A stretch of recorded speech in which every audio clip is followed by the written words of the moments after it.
ये वीडियो आपको आत्मा की गहराई तक छू लेगा। श्री कृष्ण के वचनों में जीवन का हर रहस्य छिपा है। वे केवल युद्ध भूमि के शिक्षक नहीं थे, बल्कि प्रकृति के दार्शनिक भी थे। उनका कहना था, कुदरत का सुंदर संदेश है कि तुम पृथ्वी के मेहमान हो। ना यहाँ सदा रहना है, ना यहाँ कुछ साथ ले जाना है, बस प्रेम, करुणा और कृतज्ञता का बीज बोकर जाना है। ये वाक्य जितना सरल है, उतना ही गहरा भी। यह हमें जीवन की अस्थिरता और प्रकृति के सौंदर्य दोनों की याद दिलाता है। कथा की शुरुआत। एक दिन द्वारका में सुबह का समय था। समुद्र की लहरें धीमी धीमी आवाज में गा रही थी। हवा में शंख की ध्वनि गूंज रही थी। श्री कृष्ण अपने महल के बाग में बैठे थे। वे फूलों को देख रहे थे। कोई खिल रहा था, कोई मुरझा रहा था। उसी समय उनका प्रिय मित्र उद्धव आया और बोला, कृष्ण, तुम इतने मौन क्यों हो? आज तुम्हारी आंखें गहरी हैं, जैसे तुम कुछ सोच रहे हो।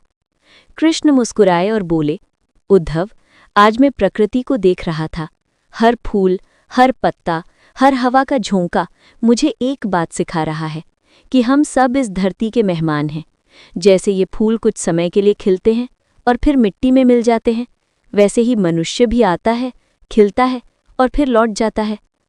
पहला संदेश, अस्थायी होना ही जीवन है।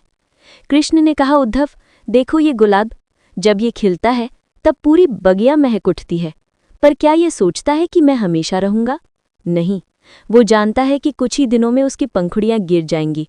फिर भी वो खिलता है, मुस्कुराता है, अपनी खुशबू बांटता है।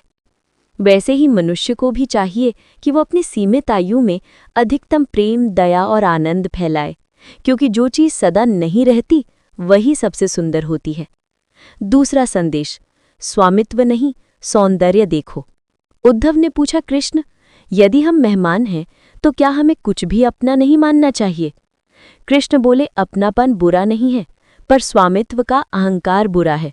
जब तुम किसी के घर मेहमान बनकर जाते हो तो वहां के बर्तन, घर या बाग को अपना नहीं कहते, पर उनका सम्मान करते हो। वैसे ही ये पृथ्वी भी किसी का घर है। हम सब मेहमान हैं। हमें इसका उपयोग प्रेम से करना चाहिए, स्वार्थ से नहीं। जब हम पेड़ों को काटते हैं, नदियों को प्रदूषित करते हैं, तो हम मेहमान होकर मेजबान के घर को नुकसान पहुंचाते हैं। कृष्ण ने कहा, प्रकृति का संदेश बहुत सरल है। लो उतना ही जितना आवश्यक है और लौटाओ उतना ही प्रेम जितना संभव हो। तीसरा संदेश, कृतज्ञता ही सबसे बड़ा धर्म है। कृष्ण ने अपनी बांसुरी उठाई और बजाने लगे। हवा में एक मीठी ध्वनि फैल गई। उन्होंने कहा, जब मैं बांसुरी बजाता हूं तो देखो ये बांस की होती है। मिट्टी से बनी ये धरती गूंजती है, हवा उसे दूर तक ले जाती है। इसमें मेरा क्या है? सब कुछ प्रकृति का है। फिर भी मैं हर ध्वनि के बाद कृतज्ञ होता हूं, इस धरती का, इस वायु का, इस जल का, क्योंकि इन्हीं से जीवन है। जो कृतज्ञ नहीं है वो कभी सुखी नहीं हो सकता, क्योंकि कृतज्ञता ही मनुष्य को भगवान के करीब लाती है। चौथा संदेश, समय का सम्मान करो। उद्धव ने कहा, कृष्ण, अगर हम सब मेहमान हैं तो हमें कैसे जीना चाहिए? कृष्ण बोले, जैसे कोई बुद्धिमान अतिथि जो जहां जाता है वहां की मर्यादा रखता है, समय का सम्मान करता है और जाते जाते आशीर्वाद छोड़ जाता है। मनुष्य को भी चाहिए कि वो अपने जीवन में हर क्षण का सम्मान करे। आज जो समय मिला है वही सच्चा धन है, क्योंकि जो आज को व्यर्थ करता है वो कल को खो देता है। पांचवा संदेश, मृत्यु नहीं, वापसी है। कृष्ण ने मुस्कुराते हुए कहा, उद्धव, लोग मृत्यु से डरते हैं, पर जो ये समझ ले कि वो इस धरती का मेहमान है, उसे मृत्यु से भय नहीं रहेगा, क्योंकि मेहमान लौटता है अपने घर, उसी तरह आत्मा लौटती है अपने परम धाम। मृत्यु अंत नहीं, बल्कि वापसी है। ये यात्रा का पूर्ण होना है। जैसे सूर्य डूबता है तो रात को रास्ता देता है, वैसे ही मृत्यु भी जीवन को अर्थ देती है। छठा संदेश, प्रेम ही सबसे सुंदर उपहार है। कृष्ण ने कहा, जब कोई मेहमान जाता है तो कुछ न कुछ छोड़कर जाता है। हम भी इस धरती से जब जाएं तो अपने पीछे प्रेम, करुणा और शांति की सुगंध छोड़ जाएं। यही असली उपहार है जो प्रकृति को दिया जा सकता है।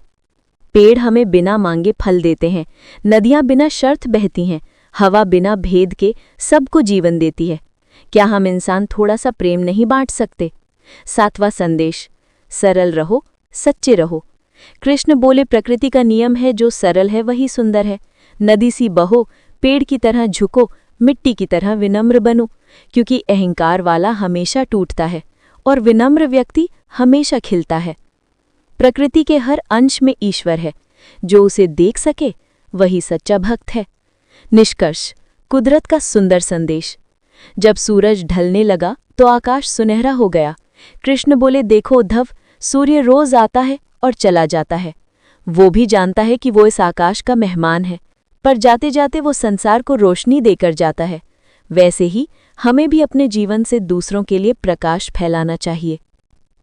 अंतिम वचन। श्री कृष्ण ने कहा, जीवन एक यात्रा है, मंजिल नहीं।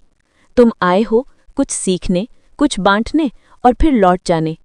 इसलिए गर्व नहीं, कृतज्ञ रहो। स्वार्थ नहीं, सेवा करो। और याद रखो, कुदरत का सुंदर संदेश यही है कि तुम पृथ्वी के मेहमान हो, तो अतिथि की तरह आओ, प्रेम दो और शांति छोड़कर जाओ।